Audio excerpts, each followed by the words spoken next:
Khartoum State of Somalia Dr. Ali Khalif Galayn madaxweyne ku soo dhawow mikrofoonka aduu insha Allah ku furan yahay shacabkaaga waa kan ku diyaara marka adiga iyo mikrofoonkaas ku soo dhaweynaa madaxweyne ku soo dhawow waxaan ku darayaa madaxweynuhu hadeerto inta uu hadlayo fadlan telefoon la duubaya ma jiro kaameradana wixii uu ku hadlo annaga naqaan wixii la sii daynayo laakiin cid la duuban kartaa ma jirto madaxweynaha codkiisa lama duubi karo qofkaan ku qabtay isagoo duubaya telefoonka waa ka qaadaya waa in dhex maraya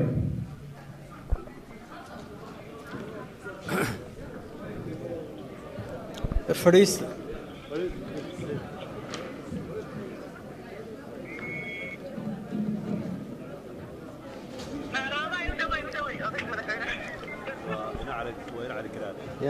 وين على الجراد السلام عليكم ورحمة الله وبركاته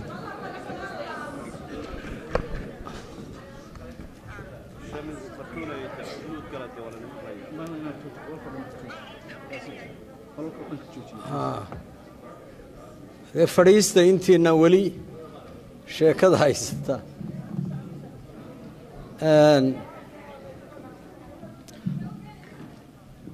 runtii aad baan u faraxsanahay xafladdan inaan ka soo qayb galo ka hadlay miya dee meel mikrofoonno badan iyo lagu kala hayo kama aanan iman marka ha igu yaabina haddii aan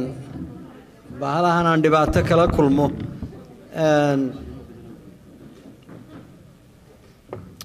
waa idin wada salaamayaa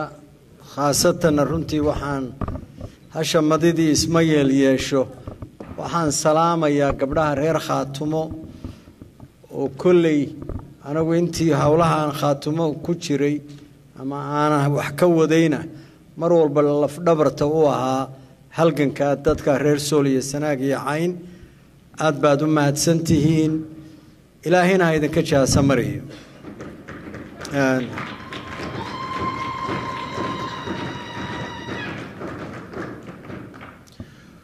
كل وانا أمين برينا قلبنا سوبر بول كباب اللي يسد يارنا يا عم بقول ملاينا يا من أي واحد كوبسي في عنان لهيد وذات كي محيط إسلانتي إددين سفي عم بالله آسي واحد ولي بكوسي في عن تيادو أحن كالله قدره سفي عن الله أحمى إنك واحد بكوسي في عنان لهيد يدو من السوتة أي تهاي دوم كان لورد سي خرج كبدان كوب كعي هذا إيجلس كعي كعياريان هنا يغير من الصوت يكعي تيم كودو كعياري كبس في عنان لايد لكن على أي حال وحنو سبورتس كا وكفي عيهاي إن سي نيت سمي يترتن يكي أتكاده إيجوليسته in loogu hambaliyeeyaa spirit of sports ay tahay waana waqti dambe waana maqlayay 1 to 3 inches ba daaya waxaan se u maleynayaa in 3 incheskii laba dhaafay ma fiirin waxa ay tahay qabowgu sida uu yahay ma uunaha inta temperature-ka lagu sheegayo laakiin inta dareenkaagu uu yahay inta uu dareenku yahay ma fiirin markaan joogay Buuhoodle iyo waxaan badanaaba fiirin jiray hawada Minneapolis ama Minnesota Twin Cities-ka iyo kulley anoo dareensanaa dhibaatada marka idin haysa iyo qorraxda iyo kulaylka iyo hawada fiican annagu markaa haysano hadda sawaaba joogaayo kul waxa wada qabwaad waaba idin la joogan ninkan mahmaha aad moodo sidan u akhriyay cidii dhashay oo la qantay horta hambalyo aniga sawaa iima wuxuu waray haddaba ogow dadka way iska xignaa habar wadaagay baa tahay habar wadaagay baa tahay haddaba ogow buu yidhi habar wadaagay baa tahay calankaana qaado marka anigu waxaan rabaa 3 qodob inaan ka hadlo mid waa mid warbixin ah oo wixii hadda ay khaatuma soo martay inkasta oo aad ka wada dheragsantihiin laakiin bal in tilmaam ahaan iyo guud ahaan aan wax ka sheego waa qodobna waxa weeye hadda arrintu meeshay marayso khaasatan wada hadallada iyo heshiisyada lala galay Somaliland meeshay marayaan iyo waxaanu ka rajaynayno midda saddexaadna waxa weeye inaan wax ka oranayaa waaba laga yaabaa hawlahanu inay soo gabagaboobaan midda aan idinka tegayaa waxa weeye cadowga ugu weyn ee khaatumo ay leedahay waa reer Sool iyo Sanaag iyo Cayn waa dadka ay matasho haddii waxa aynu rabno ee ku hiranayno ee danteennu ku jirto ma jeerteenna uga baqi maayo isaaqna uga baqi maayo allahumma anjina min dhulbahanta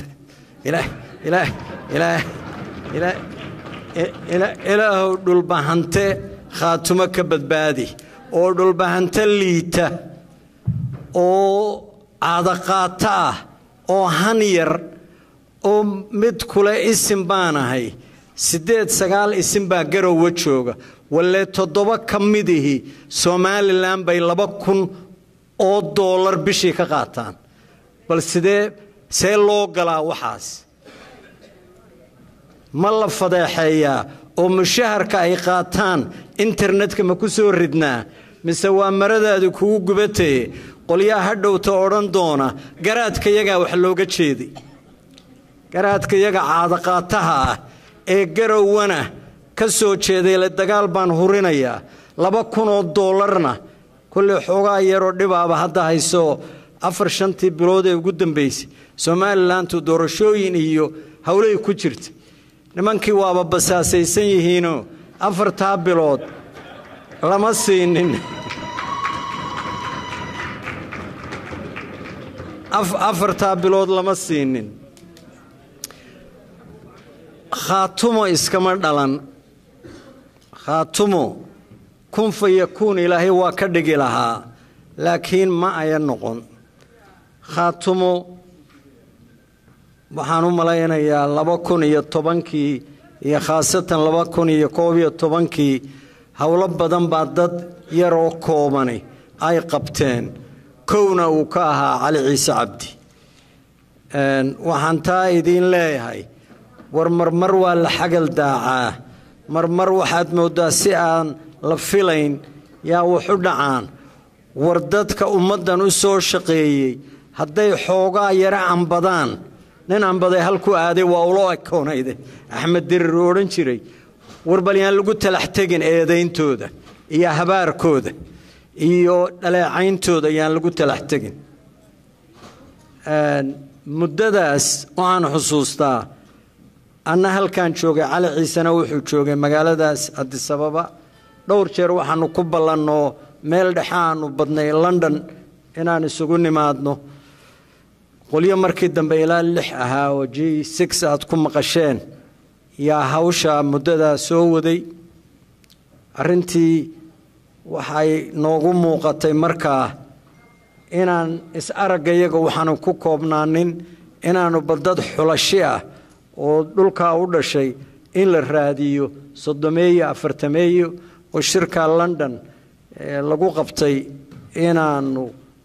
waqti badan gelino markaa shirka abaabulkiisa aan wadnay 4 bilood baan magaalada London joogay waxaanu markaa wadnayna war markan yaynu bidaynaa tala inay hayaan yaynu bidaynaa inay waxaanayna la hinjiyaan meeshii 34 aanu ka filaynay 120 bay tiradii noqotay wixii ka soo baxayna waad la socotaan arrintii markaa waxay noqotay inaan shirka lagu ekayn in ummadii warka lagu celiyo in 15 qof 15 nin waddankii loo diro 15 ninna muddo 3-4 bilooda waddanka ay ku wareegaan oo ummaddu diyaar ma u tahay in la isu yimaado oo taladoodu maxay noqon doontaa oo sidee baynu kharash ugu heli karnaa 15kaas tuulo waddanka ah gudihiisa oo ayan tegin ma jirto 15kaasu waxay noogu soo warceliyeen oo guddiyo markaa shaqaynayay ay ku soo warceliyeen dadkii waa diyaar shirweyne aan qabsanno aanna ku talagalno marka kan ugu badheedhno culays iyo halgaado badan oo inagu dhici doona aan u dulqaadanno isu diyaarinno kaasi wuxuu noqday shirkii Taleex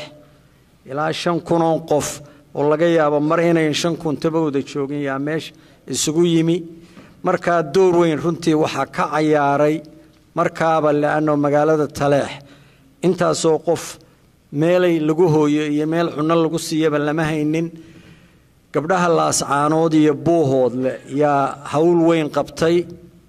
teendhooyin badanna door weyn ku lahaa sidii lagu iibiyo oo loogu dhiso dhowrka kun ee qof ee imanaya intaasoo qofna raashinkii wax lagu siin lahaa gogashii ay ku seexan lahaayeen gabdhahaasa xilka qaaday waxa meesha isugu yimi waxaan malaynayaa dadka uun yiraahaa Sooliya Sanaag iyo Cayn baan u badanahay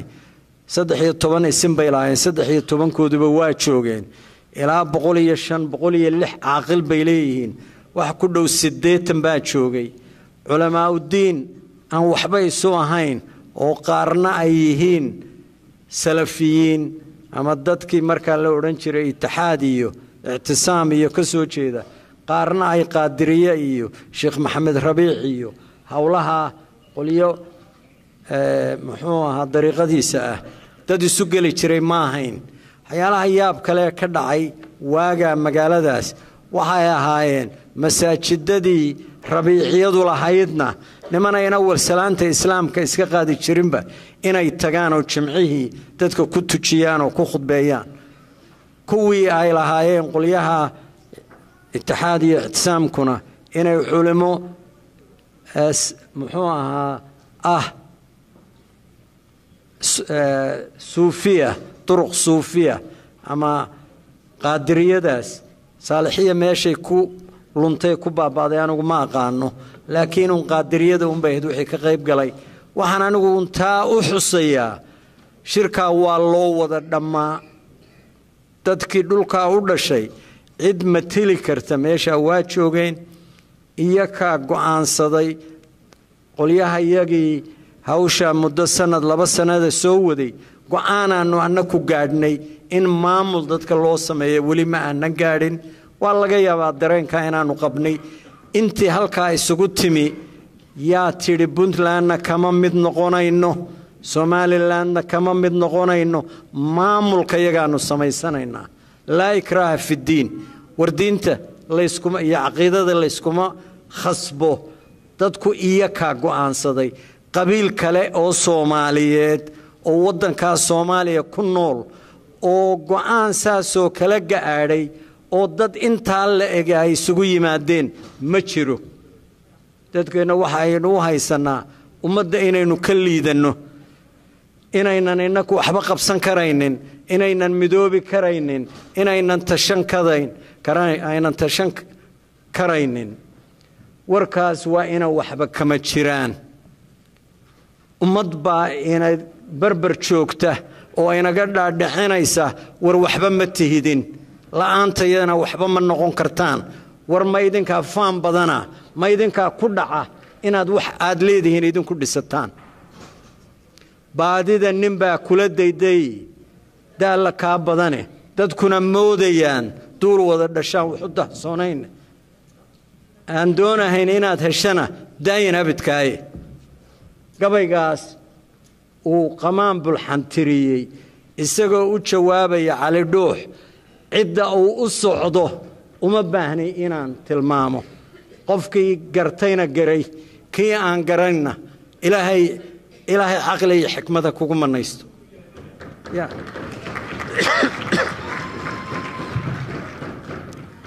siyaasadda iyo abtirsiinada la iskuma khaldo siyaasadda iyo abtirsiinada la iskuma khaldo Puntland shirka dagaal bay ka xigtay waxaan soo sheeka dhaafay bishii annaka oo 6 aan sheegay iyo rag kalaba hadii sababa aanu isugu tagnay annakoo taleexu soo soconna waxaanu kula kulannay madaxda SNM maamulka Soomaaliland oo uu hogaaminayo Siilaanyo waa u sheegnay waa u dana sheegnay warqolyihiina Soomaaliland ee madaxweynaha adaad Siilaanyo waxaanu u maqlaa inaad ba ku raadinaysa karboono yaa dhulbahanto aan heshiis baan rabaa Google baan dhigayaa inaad karboono ku raadinayso ama torch wardadkan way shiri doonaan waxa ay go'aansadaan baana address u noqonaya haddaad nabad rabtid haddaad horumar rabtid haddaad deris wanaag rabtid shirka ka war dhowra taageerana waxa ka soo baxa maalinna waa aragnay habeenna cashayba siiyeen waxa isla maalmaha isna yimi magaalada Addis Ababa Faroole oo madaxweynaha Puntland waxa isna yimi oo 2 bilood joogay intii wararka iyo shirarkaas socdeen Cabdisamed Cali Shire anigu ma joogin nimanka markii la arkayay Siilaanyaansa goobjoog ka ahaa Siilaanya wuxuu yiri shirkiina qabsada wixii idan ka soo baxana waa wada joognaa ina Faroolana sidaas uu yiri Siilaanya wuu ku noqday Hargeysa warmanka intay shirkooda wadaan haynaga badbaadeen ina Faroolana wuu nool yahay waana marxaati madoonto wuxuu budgetka Puntland leedahay wuxuu u qoondeeyay 8% boqolkii dollar ee budgetu Puntland $18 buu u qoondeeyay in lagaga hortago dadka Soomaaliya Sanaag iyo Cayn inay wax dhistaan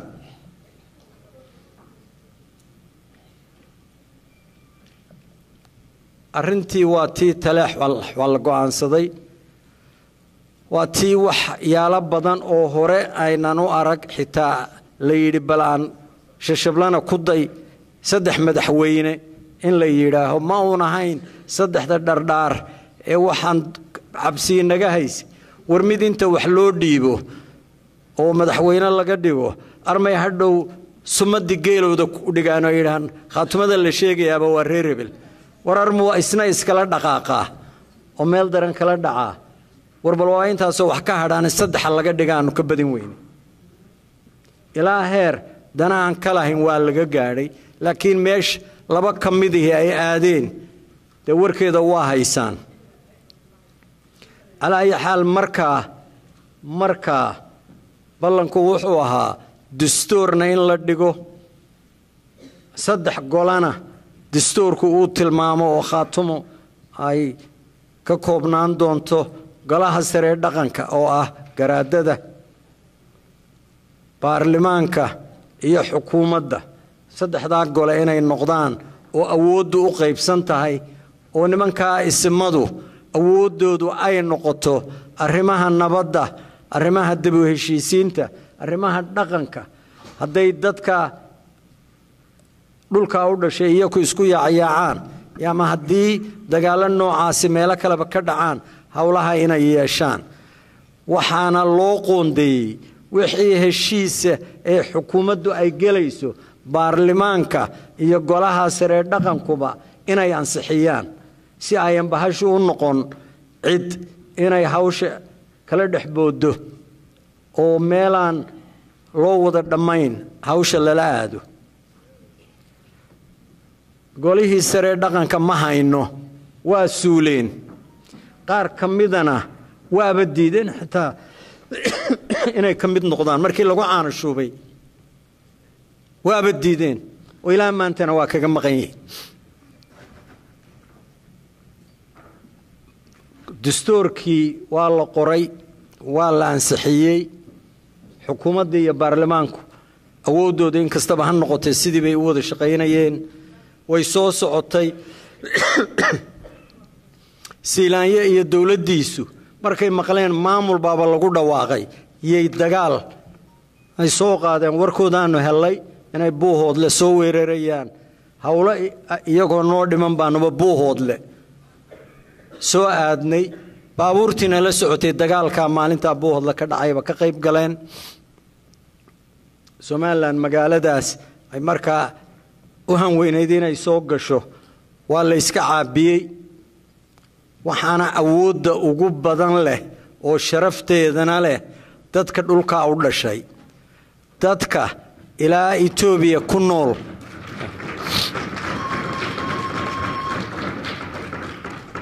dadkaasu iyaga caabiyey reer magaalka ma ahayn reer Buuhoodle ma ahayn technical meesha joogtay ma ahayn waxa magaalada iyo dhulka daafacay ee dad inta baabuurta gadaal laga furo ilaa hawd laga soo daldalo kuwa la mari waayo kuwaas ay ahaayeen hadda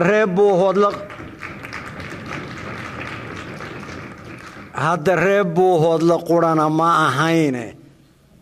dhulbahanta meeluu joogaba waa u soo ciidmay oo ay ku dhinteen reer Buuhoodle waxyaalaha kolley elayn waa la isxifaaleeyaa markay laabta isu garaacaan oo ay yiraahdaan annaka mooye cid kale ma jirto waa run jira waa idin qirsanahay laakiin walla hadda cid aad idinku u ciidanteen oo u gurmateen ma jirto dhulbaantii ya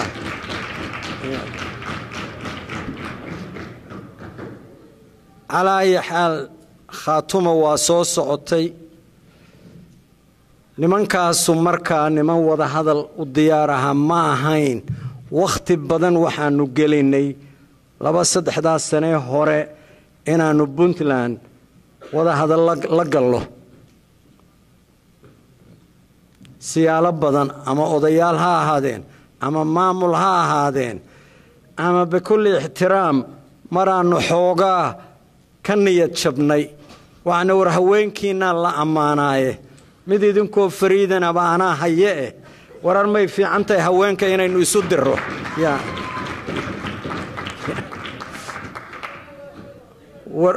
ورأرمي إنه هوينك يسدره أيوة ينوصو تليان وروي جد ديري متقابن بوا أفول لي متشرتين إنا نليشي نوم سورتوبين ما أقولا مربان لا أنا كلبو بلي وربل أديك أجن دبالك إيه علوش بورن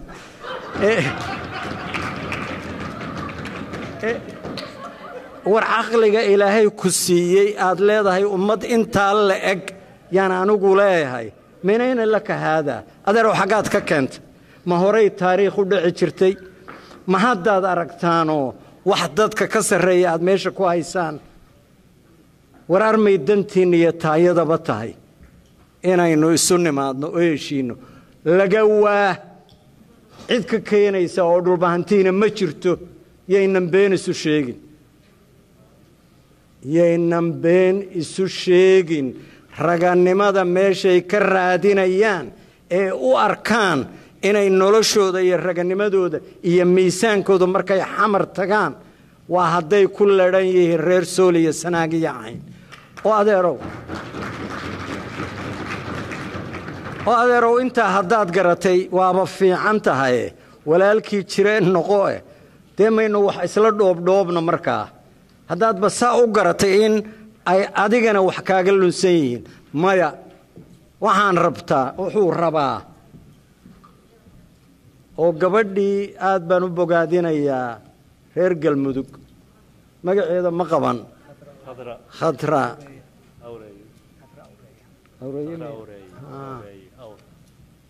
ورانو مر دابان شوغايو ميل شوغا بهدي مقع أبا إيو أوويو سي أقلب سن له لبدن أبا واهلا قرتي إنا أوري قرتي وربلايا وحي كدعضي حل دبان دا أي شيغيسو إيا كوك سندك كوشيرا إيا لبضا إيا سديد دب ميشن كوشيرا وحيان خطر دادين هذا دولبهانت محولا يا هذا إياكو وردتك دولبهانت محولا وركيبة وحليل كوبيا كنتن قف كنسو كوبيا كنتم قفا oo kontonka qof ee xildhibaan noo dooraya hadda kontonku makhaayadaha garowe kuwa fadhfadhiyaba weey qabiilka qura ee Soomaaliyeed hadda dadaynu markaynu isla baxno nidhaahna waa ka badanahay ama kuwa aynu nidhaahnaba timahay anaga ka timo jilicsan hadda kuwaasu tiro intaasay leeyihiin qolana 7 leeyahay qolana 8 qabiil kale oo Soomaaliyeed oo qabiil kale dadka u xulay ma jiro ka u rixinaya ee garaadka ah ee wiilkiisa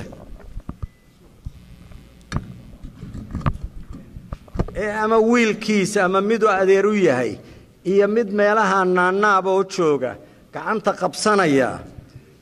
dadka meesha leeyno geeyay waa kuwa khatraay kuwaas noo hilin maayaan kuwaas idinka kuwa idin jooga waxaan u malaynayaa dadka galmudug tirada ma hayo laakiin ay dhowr iyo 30 yihiin aan u malaynayaa inta masisha hadda qabaa'ilka matilaana waa wada naqaan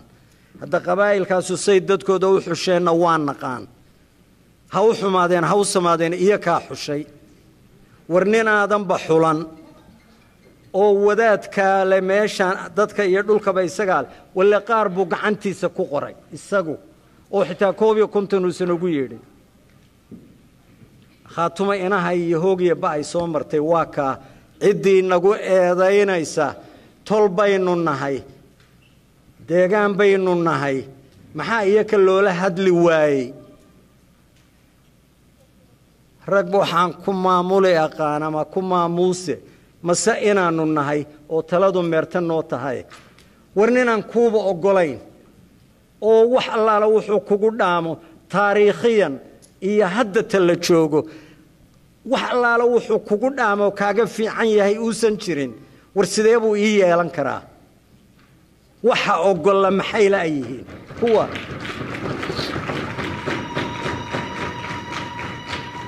waxa ku ogola waa naaqis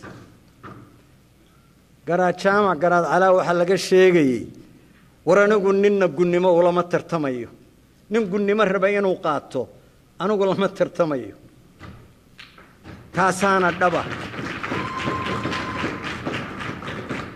war dagaal holinay wax yeelay midda qurayna ku faa'iidnay waa mid innaku ku midoobi weynay innaku nimankanu iyaba waa dhimanayaan xabadu haday ku dhacdo waa dhintaanay tii aamini weynay mid qurayna ku guulaysanay international community-ga waxay ku yiraahdeen Somaliland haddaydan khaatume la heshiin اعترافنا مهليسان معاونة بدن أو أتكه قبيشان مهليسان وحكيني دجالك أي خاتمة قشي أما مد حبذا هذا وما مد سياسة هذا حددا ما انتدني نشوفنا هيلك أجوب بدن international community قاعد نسينا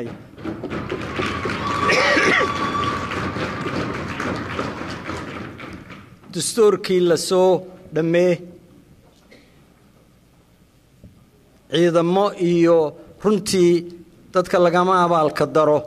sanadkii ama 6 bilood ee ugu horeysay khaatuma jirtay jaaliyaduhu aad iyo aad bay u dadaaleen anoo magaaladan joogan waxaan xusuusnahay 2 wiig gudahooda waa 14 casho gudahooda jaaliyadaha khaatumo inay 500 oo kun oo dollar ururiyeen yaa dhaba 500 oo kun oo dollar hadda 500 kun waxa u badnaa dadka danyarta ah tiradooda weeye haddii aad 100 kun aad ka heshid muxuu ahaa $10 dee taasaaba milyan ku dhowaanaysa dadkeenuna intaa waana gaadhaan markaana aad bay u dhiifoonaayeen siyaasaduna mar walba dardar iyo midnimo kuma jirto waa la daalaa waxbaa khalad baa la galaa waxyaalo baasaynu eednay baynu dib ugu noqonnaa oo jilib iyo wax daran ah laakiin waxa dhab ah Somaliland jacayl uma ayan odhan waa idinla heshiinaynaa uma ay odhan taariikhdana been lagama sheegayo wada hadalla cid ogolaata oo tidhaaha maamulka aad leedihiin iyo qadiyadiinna iyo yoolkiinaanu idinku ixtiraamaynaa waa idinla fadhiisanaynaa Somaliland baa la hayaa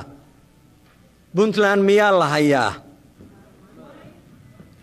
dee maanlaawayaashan meelaha qowlasha ka xumbaynaya eele maxaa loola hadli waayo walaalaha iyo dee kuma ogola inuu kula hadlo maxaad yeeli laba misaal baan idin siinaya inanka hadda madaxweyne meesha ka ah waxaan islaa waa nin wax bartay isaga iyo gabadha uu qababa waxaan islaa waa dad jaamacadaha Mareykanka ka baxay ilaa heerka ugu sarreeya ka gaadhay mujtamac qabali baynu nahay waa islaha hadduu meesha tago warar muu dhaami doonaa kuwii hore qarjacda meesha ku waday waxaan aad ugu dadaalay annaka oo dad badana oo reer Khaatuma ah oo qaarkood asxaab family friends ay yihiin inaanu wada hadal la gallo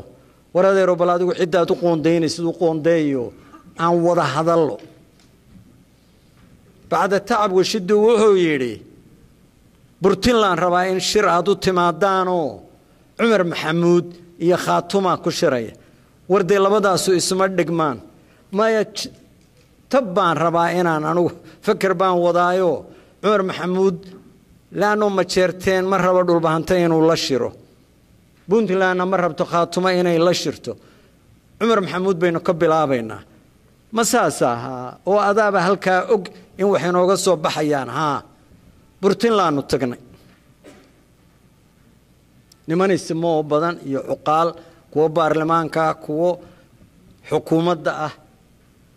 waxaanu ka badan weynaynaan idhaahno warbal guddi isku dhafo labada dhinaca inaynu magacaawno oo guddidaasu heerkan bal imanka aynu ku wada hadlayno kor looga soo qaado ama qabiil ahaan ama maamul ahaan ninkii bay tala ula noqdeen nimanaanu aad isu naqaano oo rag maraan warshadaha sonkorta iyo maamuli jiray ila shaqayn jiraa meesha ka mid ahaa oo nin baaba isim noqday Allahu naxariista dhintay Bashiir Cabdulla Codweyne run ahaantii dadkii meesha isugu yimi niyad sami badan baa ka muuqatay in wax la qaban karo ninkii bay war kula noqdeen war haddee dhib baan galay war waa laygu kacay war Cismaan Maxamuud iyo Ciise Maxamuud iyo Cali Saleebaan iyo ummadii waxay tiri waxanaad wadaa ee tolka adaa Cumar Maxamuud aad wadaa maxay tahay war arinta ka baxa haye oo maxaynu ku bedelaa bal waa isu soo noqon doonaa la isuma soo noqon waxa xigtay nin boqor Burhaan la yiraaho yaa lagu caana shubay magaalada Qardho isaguna martiqaadiyo ismada dhulbaanto dhan buu u soo diray maamulka Cabdiwelina isaga nala soo xiriiray isaga dawladda dhexe iyo kilinka iyo cid walba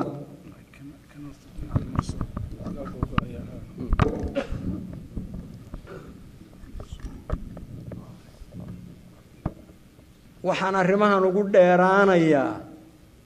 war kuwana eedaynaya ee leh intaad kuwan aadaysaan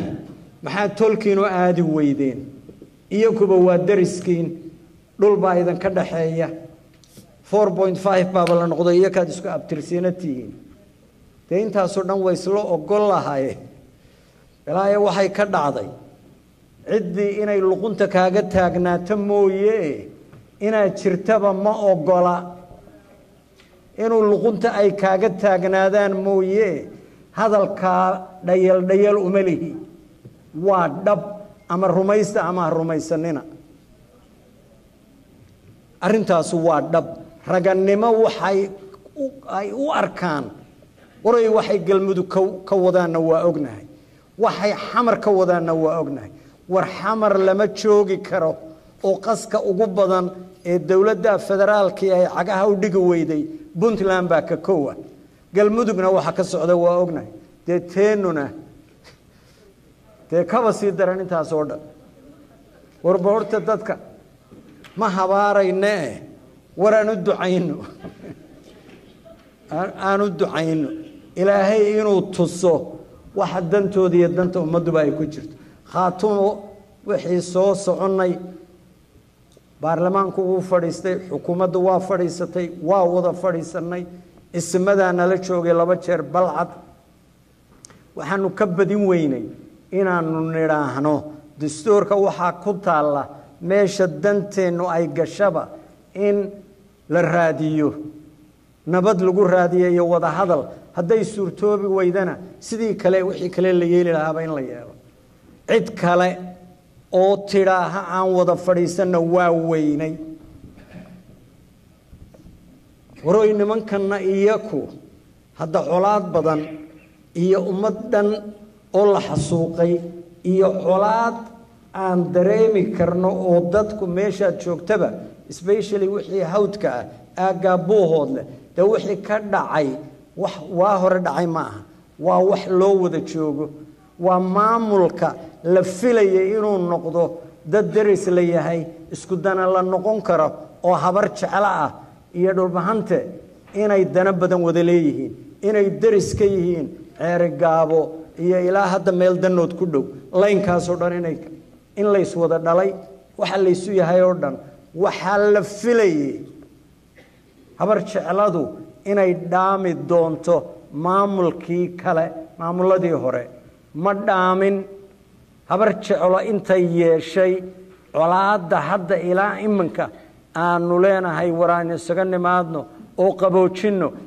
siilaanyo saaxiibkay baa ka mas'uulaha oo u wasiiraha ragga kale inka odayga caafimaadkiisu maba fiicnayn laakiin fidnada raggii waday wali hadda yay maamulka doorar waaweyn ka hayaan annaku taasaanu ka badin weynay hadda waxaanu ku riyoonay ma aha hadda wax dan gaar ay naga soo galaysa ma aha waxaanu ka badin weynay nimanka inaanu is hor fadhiisano oo doodno ilaa 9 shir baa la isugu yimi intooda badani wadanka dibadiisa ay tahay wixii ajandadu ahayd iyo wixii lagu heshiiyay ma aanan qarsan mid walba saxaafada loo soo dhig dadkeenu warka kama dhargaan saalax maalintii markuu doono habeen iyo maalin 24 saacadood 5 jeer buu isoo wacaa markaas wuxuu yiraahaa war baa layga sugayaa dadka maxaan u sheegaa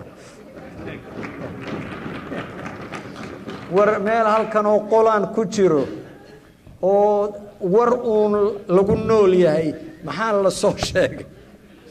maalin waxaan ku yiri wardeed warshada anigu halka kuma hayo warka aan ku soo saaro war waxa meesha yaala waa qodobada aad aragteen war waxaanu qareynayna maaha war kuwa markii hore shirkii hore ka qayb galay oo idin soo noqday oo dhisay oo amaanay ya meel daran moojid mingisba awal haweenkeenu ku ogeyne war raggiiba hadda u badan yahay mingisku war rag baa mingis ku dhacay meel allaale meelu kaga yimina awal waxaanu islahayn mingisku waa kharashkiisa badane ardooyinka xoogaa salool iyo timir iyo wax yar lagu farsameeyay war mingisku waa kharash badan war niman odayaala mingiskaas ku dhacay been iyo xaalad abuur iyo wax allaale waxaan jirin nin Goebbels la oran jiray oo Naziskii Jarmalkii ahaa dagaalkii labaad yaa wuxuu oran jiray haddaad been sheegayso been weyn sheeg been weyn oo aan la soo gaadhaynba dee khalkhalka halka ka dhacay iyo beenta ka dhacday iyo dagaalka iyo danaysiga iyo qolyahan yuhuudda la yidhaaho yaa dadyowgii hore dee bani israa'iil waxay ahayn meeshii ambiyadoo dhani ay iman jirtay dad degan oo magaalooyin aasaasay oo xadaarad bilaabay yay ahaayeen kabacdina waa laga adkaaday waxay noqdeen inay qaxaan oo adduunka ku firdhaan dhowr kunoo sano marka halgankooda markay ka hadlayaan bay waxay odhan jireen war hindise maad daysaan hindise iyadaaba buraanburkeedii iyo la sugi doonaa mar dhow inay gabaygeeda raacdeen bal aan anigu dhammeeya u kaadiye yuhuudda waxay odhan jirtay waxa noogu daran ma aha gaalada kale iyo dadka nalaynaya la ciqaabaya waxaa noogu daran a self hating Jew mid yuhuudiya oo naftiisa nacab hadda isagaa isnacab waana yuhuudi marmarka qaarkood waxaan islahaa war kuwan ilaahay idinku salliday armay kuwii yuhuuddu sheegi jireen oo self hating mid dhulbahantanimadiisa nacab mid isagu isnacay dhulbahantanimadiisana la dagaalamaya warar muu yahay qalladii ku dhacdaygaas calaa ayi xaal nimankaa heshiiskaanu la gallay waa kii caynaba ugu dambeeyey waa qoran yahay waa 8 qodob ciddii doonaysa in seminaar laga qabto oo qodob qodob loo qaado diyaar baanu u nahay ciddii dhaliilaysa ee halkaasaad meeshii la rabay aad sidii loo rabay aydan u dhiginna waa qiranaynaa wixii khaladka iyaga ah heshiiska 3 arrimoodun baan anu ka soo qaadanaya qodobka ugu horeeya Somaliland la wada leeyahay aan dhisano yaa heshiiska ku taala Somaliland ayan dadka reer Sool iyo Sanaag iyo Cayn iyo mid kale toona uusan marti ahayn uusan magan ahayn uu la siman yahay ummadda kale meesha joogta oo xaquu kala sinaanaya sharciga meesha yaala rule of law inuu jiro sharci loo kala dambeeyo iyo xukuumad ku dhaqda yaa loo baahan yahay haddaan taa la samayn kama mid noqonayna Somaliland qodobka labaad qodob waxa weeye awood qaybsi ah hadda awood qaybsigu madaxweynaha maaha hadda dimuqraadiya haddii laga hadlayo isaaqu waa qabiilka ugu badan ee Somaliland hadda tira hadda dambe la qaaday ma jiro laakiin qiyaastii nin hant la oran jiray oo 1943 dhulka ku wareegay oo ummadda tiriyay qiyaas ahaan u tiriyay oo xoolahooda tiriyay oo arigooda iyo geelooda iyo dameerahooda iyo fardahoodaba tiriyay yaa waagi 60kii markii doorashooyinka la waday lagu saleeyay tirooyinka 33 xildhibaan baa la yiri oo baarlamaanku noqonaya reer laas caanood ama dadkan hadda Sool iyo Sanaag iyo Cayn aynu naano 33 shan bay ku yeesheen baarlamaanka Soomaaliland hadda waa 82 reer Sool iyo Sanaag iyo Cayn waqtigan aynu xaadir ka nahay 6 bay ku leeyihiin markay 33 ka ahaydna shan baynu ay ku lahayd hadda kuwa baarlamaanka ku jira hadda kuwa wasaaradda hadda mid baaba baarlamaanka gudoomiye u ah baarlamaanka dhan ee Soomaaliland intayn khaatuma tagin inta meesha joogta waxa raalibaysa kaga ahay war raali kaga noqon mayno war baarlamaankaanu qaybtaan u leenahay rabnaa iyo waliba sid bursiino war xukuumadaanu rabnaa golaha wasaaradda ma aha wasaarad ku sheege wasaaradaha jira yaanu qaybtaanu xaq u leenahay ka rabnaa war ciidamadaanu ka rabnaa tira ahaan iyo saraakiil ahaan maxkamadahaanu ka rabnaa war cid le isaaq baana liqday ama isaaq baana laga iibiyey warta sicirka dhulbaahante ma ogtiin intuu yahay war ma gadmayo war sicir aynu leenahay ma jiro war waa sicir jabnay war adeeryaalo meesha waxa taalla garcadaa waa la gelayaa waxaad goosan karta inaad goosataa loo baahan yahay war innakaa markii hore diidnay inaynu baarlamaankaa gallo xaqna waa u lahayn inaynu diidno isma aynan diiwaan gelin doorashadii ma aynan gelin waxaa laga yaabaa 14 15 20 waxay doonaysaa ha noqotay inaan baarlamaanka ku yeelan lahayn taa inaga mahmahad war hadda wadadeedii la hayaa war haddii heshiiska meesha ku yaala qodobaan noo darnaa oo markiiba ay ahayd in wax laga qabto lagana qabay maxaa ka mid ah waddanka waxa wax dhisaa waa hay-ado maalintii arbacada iyagan baan ku maqnaa maalinta xooggeedii raashin badan baa halka laga raraa magaaladan waxaa loo raraa Somaliland waxaa la yidhaahaa khaatumaa loo raray adeeryaalow intee u rarteen ilaa shan markab baanu u raray haye oo yaad u dhiibteen waxaan ugu mahmaahay qoladii reerkii martidu u timi labada nin ee martida ah ee neefka idaha ay u qaleen ee hilibkii markii loo geeyay baridii aan loo geyn ee ay isweydiiyeen waroy warkuna ina raacinaka in laxdan shilis laynoo qalay baridiina laguma soo darin dee waynaynu helaa baridii maxaynu yeelaa mid baa yidhi anaa soo dhicinaya barida meel dabo ay kulaalayeen buu xolad ka qaatay oo sidii waxbaadi gooba xaggii reerka waa la soo baxay war maxaa idinka lumay war cad idinkana idinka yimi annakana aanna soo gaadhin yaa jira waroy war garacadaa waa loo baahan yahay war ummad waaciya oo aqoon leh oo xisaabtami karta oo waxa la isku hayo yaqaan oo aan la hungurayn karaynin iimaanka kuwa ay beeleen baa meelaha ka agdhowey war wax ummadan deeqa oo dantooda ah oo kuwa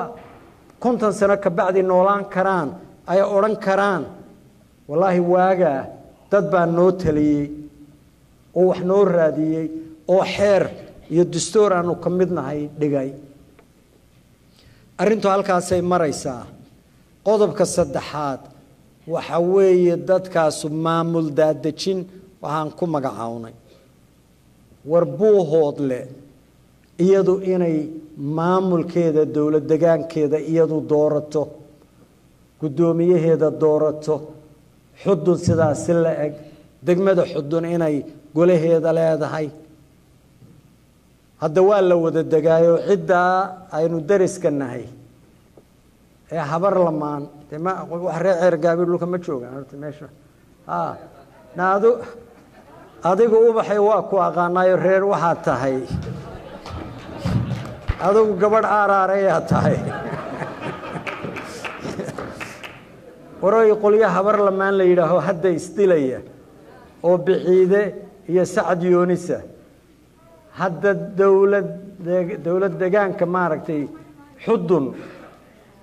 hadda waxa kamida dadkaas oo xaq u leh dhulkii way kula degaan iyaga baarlamaanka golihii deegaanka ku gula jira laakiin midaan anigu uga dan leeyahay waxa weeye cid hargeysa looga soo bedelayo inuu dhiise ka noqdo xudun ama buuhoodle ama taleex ama laascaanood maya ya dadku war dadkanu hadday iyaku caqli iyo xikmad ilaahay ku manaysto inay iyaku isxukumaan oo hankeedii ay yeeshaan annaku waxaanu nimankan kula doodaynaa waa arrimahaas haddaanan arrimaha ku heshiin oo aanan ku qancin all bets are off wax jiraanu heshiis ku nahay markaa ma jirto rumaanta markaa isagay taladiisa u taal anagu waxaan ku rajo weynahay hay-adahaas cunada geeya dee ma soo dhaafaan kollay guddi baa laascaanood lagu sheegaa guddi wadaadda u badbadan oo wixii yimaada bakhaara ku gurta oo waagii dhoweytay abaarta wala booyaday gateen iyo kuwii gudida ahaa booyadihii bay dadka ka kareynayeen ya war waxay dadku leeyihiin ee ku noolaanayaan dad baayac mushtara oo isaaqa lacagna siiyey $100,000 bayna siiyeen wixii aanu helay guddi baan u samaynay ilaa ceerigaabo agteeda ilaa Fardhidin ilaa Xadhaadhan ummadda meeshaanu wax ka gaadhsiin karnaba saasaanu ku gaadhsiin dawladinama siin hay-adinama siin niman uun macarafaan ahaynoo baayac mushtaro ninkaa dahabshiil la yidhaaho ka mid yahay nin maxamed la yidhaaho how can I forget his name maxamed waa nin Jabuuti iyo Hargeysa labadaba baayac mushtarka ugu waaweynee fiber optic-gan iyo cable-kan iyo waxaan wada maxamed ow Saciid nimankaas single handedly iyo ka lacagahaana siiyey hadda spiritka un heshiisyada iyo waxaasun bay dareemayeen arrimahaas waa meesha ay soo gaadhay tamaanta aynu joognaana waxaynu u baahannahay wareer baadiyaheennu hadday guurayaan haddii roob meel aan u dhoweyn uu ka da'o oo iyakiina weli aan roob u di'in hadda dadku way sahansadaan hadda dad dhulka yaqaana oo lama dego iyo guryasan mid walba magaceeda iyo taariikhdeeda lagu degaa dad waxaa yaqaana oo xoolaha iyo ku leeyihiin hadday geel leeyihiin iyo hadday lo' leeyihiin iyo hadday riyo u badan yihiin adhigoodu meelahay degayaan iyo kaa yaqaan dad baase loo diraa dhulka yaqaana war annaku waxaan u baahannahay guddoomiyahanba hadda markaan soo soconay ka wada hadlaynay war in yar baanu khaatumo ku nahay oo xukuumad iyo baarlamaan aanu ku nahay war inta yadaa yari intaasoo dood soconaysa oo wax lagu kala dhacsanayo oo u baahan war badan inaad haysid oo waxaanaad ka doodaysid aada aqoon u leedahay oo waxaanaad ka doodaysid waxa danta dadkaagana aaminsan yaan u baahannahay war haddii ciddaynu sahanka u diraa ay noqdaan kuwo dee meeshii guryasanaan rabnay lama dego inoo kaxaysa dee waa un habaaraynaa wax kale ma odhan karnee war haddaynu u baahannahay war rag iyo dhalinyaro iyo odayaalba waa loo baahan yahay culamaa uddiin baa loo baahan yahay baayac mushtar baa loo baahan yahay dad law constitutional law wax ka yaqaanaa loo baahan yahay allaalow eed la-aan allaahuma hal ballaqtu fashad ilaahay ow haddaba ka markhaati ahow waa u sheegay war haddaynan dadka loo baahan yahay shirarkaa u dirsan war waxaynu ku qanacno iyo waxayna deeqa ma helaynaayn hadhowtana laysma eedayn karo war cid ku liqaysaa ma jirto haddaadan adigu intaad isdhuudhuubtid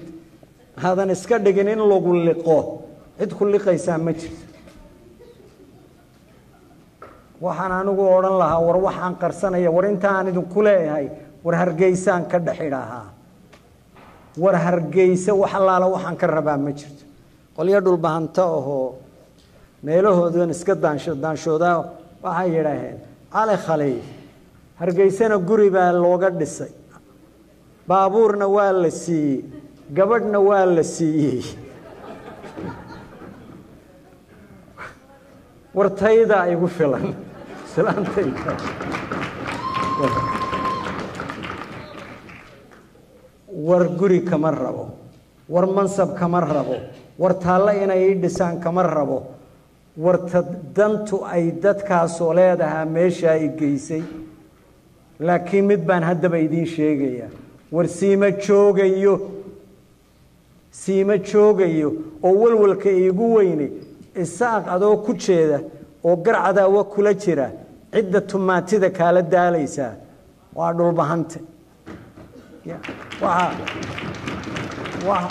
waxaynu markaa inoo ballanaa war arrintu intaana kuma eka war ciddii soomaalinimo ay dhibayso war gaalada iyo wixii fakerayaa cid walba waxay leedahay rajo Soomaaliyeed wuxuun bay soo noqon kartaa haddii waqooyi iyo koonfur la soo hor fadhiisto war Somaliland oo reer Sheekh Saxaaqa koonfur ma hor fadhiisan karo waxeeduna war waxay dan Soomaaliyeed rajo Soomaaliyeed inay xamar ka dhalanayso ma filayo waxaan ku rajo weynahay war Somaliland oo mida qabiil isku raaci mayso oo qabaa'il baa dega aan shuqul bay isku lahayn war waxay isku raaci karaan waa maamul wanaag iyo dawlad la wada leeyahay iyo Soomaalinimo loo sahamiyo war xamar mushkiladaha yaala la yukallifu Allahu nafsan illa wus'aha war ilaahayna cid kuma dhibo naftaas waxayna awoodin war maamulka hadda jooga niyad sami bay meesha ku yimaadeen lagu doortay farmaajo oo ku magacaabay Xasan Khayre war dadaal badan waa hayaan war laakiin arrimo ka waaweyn baa yaal war wax badan ba Soomaalida xamar joogta ee dawladda wax badan ba gacanta ugu ma jirto marun baynu isu sheegnaa sabeen war ciidamo 30 kuna jooga war madaxweynihii hore Kenya Arab Moi yaa markii doorashadii iyo wixii uu ka dhamaaday ee retire garoobay iyo Mareykan tagay jaamacad Atlanta Georgia ku taalo ka hadlay wuxuu yiri war waxa noogu yaab badan war Soomaaliya oo anaga iyo Itoobiya waliga iyo cadowga yahay yaa hadda leeyahay dawlad u dhisa waliga iyo cadowga yahay haddana iyakum baanu ka baqaynaa de dawlad ma u dhisi karnaa marka annagu qofkii aqli leh wuxuu leeyahay maya war cid leeyno dhiibay ee dadka Soomaaliyeed qadiyadeeda gacanta ku haya qaramo midoobay Yurub hadda waxa ugu fadal cadcad qoliyihii Khaliij Imaaraadka iyo Qatar iyo Sacuudi iyo ciidamada inta warleen annaka ayaa barag wariyadu markii horeba dadkan uu liitay oo dib badan ay haysay oo abaar iyo dawlad la'aan iyo muxuu ahaa ummad reer baadiye ah oo tuulooyinka iyo magaalooyinka intay galeen habka ay ku dhaqmayaan iyo habkii dawladnimada ahayd ee ilaa 60kii aynu wadnay meeshaba uu ka baxo arintaasu xitaa Soomaaliya kuma ekaanayse war Yurub baa kala maarmi weyday Yurub war Jarmal iyo Ingiriis Jarmal iyo Faransiis 300-400 oo sanay soo dagaalamayay haddana damba isbaday waroy innaka iyo Itoobiya innaka iyo geeska Afrika damba iskeen baday nabad aagaas oo dhan inay ka dhalatayno u baahanahay aqli ma aha cidii tiraahana wax dhaba kuma hadlayaan annaka oo khaatuma ah oo Soomaaliya Sanaag iyo Cayna yaa meel isliqdaarayna oo istaagayna hoodu madunduma tahay meel uun aboor badan uu jiro marba markay dabayshu in yar dumiso aboorkaas dib u dhisa war meel ay khaatumo iyo reer Soomaaliya Sanaag iyo Cayn ay kaligood taagnaan kartaa waa biyo sare tagay hadda water pumps baa jira oo biyihii sare u qaada oo 20 ama 30 dabaq geeya warkii hore waa biyo sare tagay war la gaarsiiyay laakiin maamul dad yar oo kooban oo maamul kaligood noqon kara ma jiro adoo miirkaagii qaba cidaad wax wada yeelan lahaydeen sahanso war xamar sool iyo Sanaag iyo Cayn xamar iyo maamulka halka jira kama mid noqonayaan kamana mid noqon karaan sheeko waayadan baan dadka u sheegan goobjoog ka ah 1958 yaa waxa gobolka Majeerteeniya la oran jiray hadda midaanu hadda ku naanaysamna maahe magaca Talyaanigu u yaqaanaha gobolka Majeerteeniya waxa governor u ahaa gudoomiye waa jaamac Dhoof jaamac Gaani ninkaas gudoomiye u ahaa laas caanood buu yimi baabuur buu wataa gabadh quruxley ah oo Khaalidana gacanta is haystaan oo dawaaga dadkaas horeyba u mareen oo magaalooyin waaweyn sinimo la wada galay iyo waxaasaa jira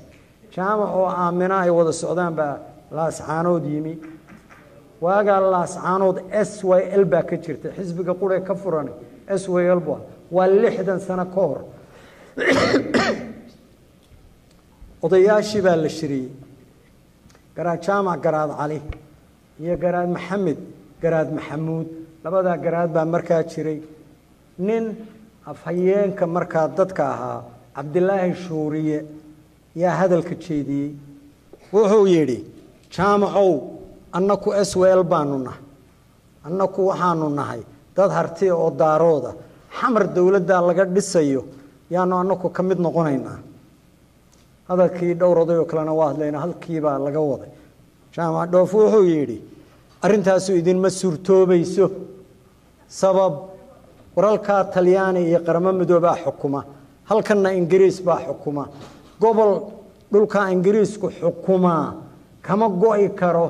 oo dowladda kama mid noqon karo wardantiina waxay ku jirtaa kuwa aad dalku idan ka dhaxeeya ingiriisku idan wada xukumo dowladnimo la raadiya dowlad noqda markaa waxaad ka qayb gashaan halganka in waqooyi iyo koonfur la isu geeyo oo dowlad Soomaaliyeed waa 60 sano ka hor tiibaa maanta taala war 4,000 oo ciidan oo buuhood leh dowlad dhexe u qoraysaa ma jirto war waa walaahow iyo madalufin war waa maqlayay haddana meel halkaasna waxaa la leeyahay dowladda dhexe ee qaranka yaa 1,500 oo ciidan idin qoraysaa war waxaa waxba kama jiraan war dadka lagu luminayaa war xamar haddaynu rabno iyo Soomaali rajo Soomaaliyeed inay soo noqoto hawshan aan wadno ee Somaliland aynu dhidabada u aasno war cidna marti u noqon mayno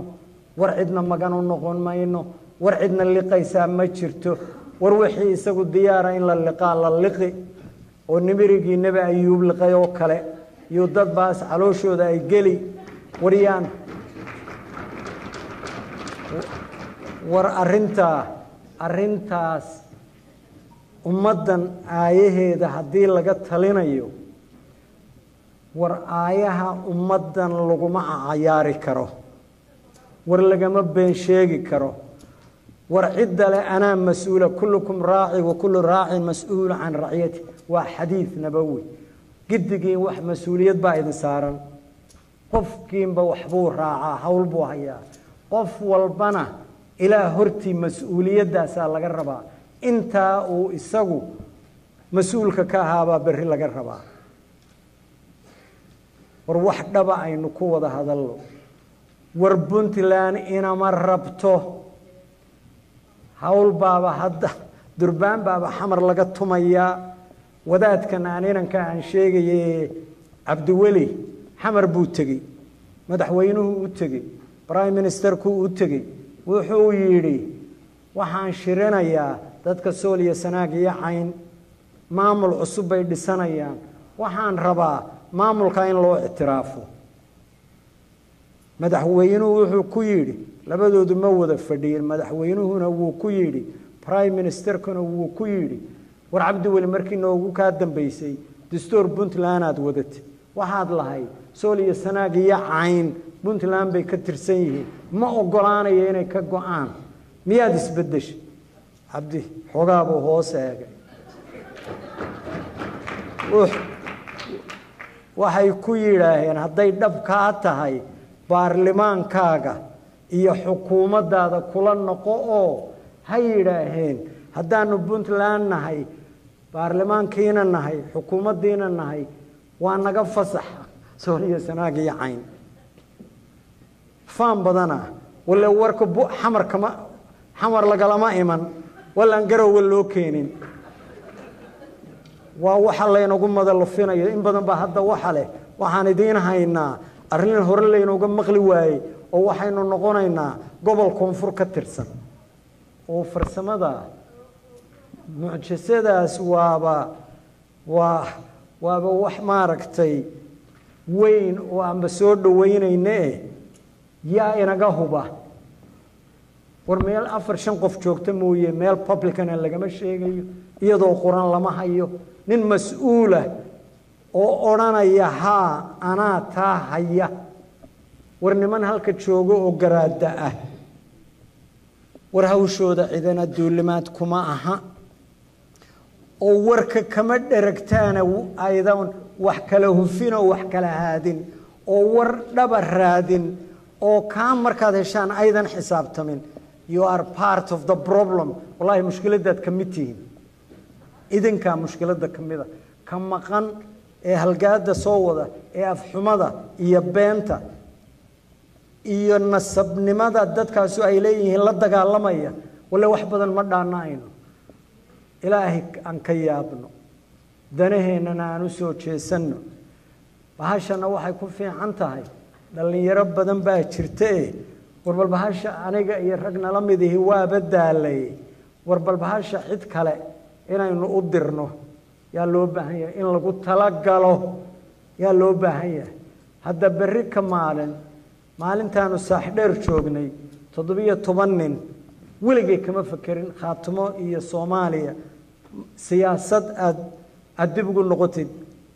kuma talagelin 17 nin oo 5 garaad ku jiraan yaa yiri 17 kaba xilaahi wuxuu nagaga furan yahay war Sheekh Yoonis waa dhintay 17 nin siday mar wada xilo furi karaan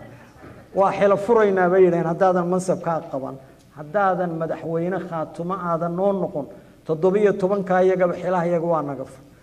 wala 17 baa sheegaysa 170 haday xilo furto wala ma joogayo kuma noqonayo wax dhabana waa idin sheegaya war aniga cid waxa sheegayay waxaan u malaynayaa saalax wariga waxa jecel islaantayda ay ugu filan iyo caruurtayda war aniga waxa jecel meeshaba ma taalo waa nabcahay oo adeerow yaa ku yiri jecelow anaan ba jacaylkaaga rabinay duf ku baxee aniga hay saloolanne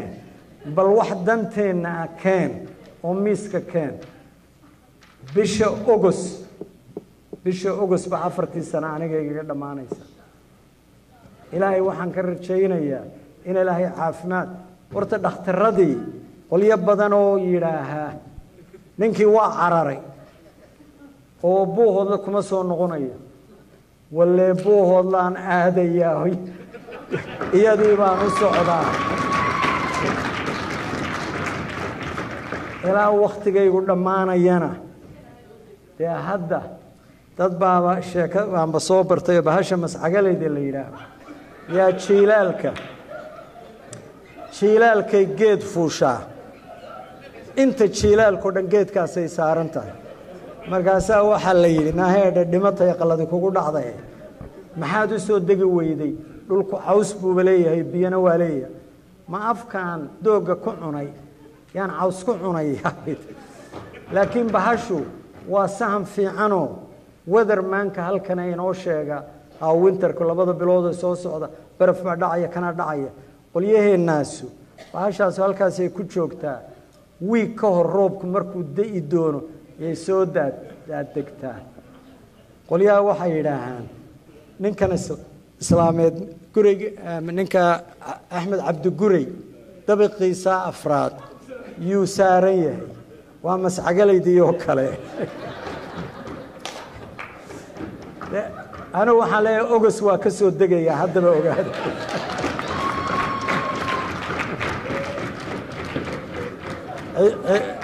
cid aad u dirsanaysaan iyo habka aad ugu diraysaan anigu shir baan idin diyaarinaya warbal niman meelahan ka qaylqayliya oo cirka iyo dhulka kala haya warbalada reeyalo soo diray ku dhiirigeliyo oo hagoodo ya masaasayde maya haddana waa sii cararayaayo meeshii baan ku noqonayaa dee warkoodu wax la eriyo been baa ugu gaabisee caafimaadkayguna waa wanaagsan yahay oo dhab ah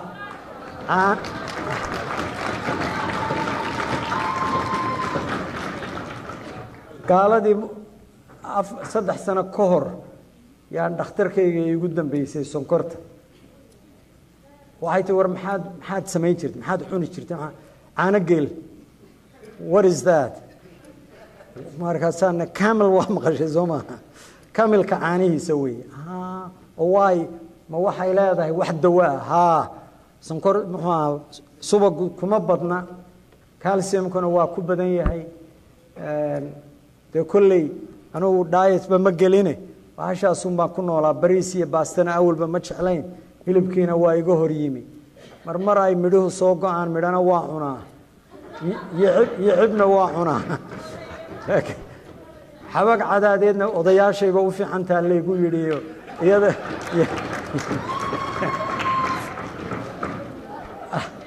maya intaasun baanba caafimaad ka helay iga rumaysta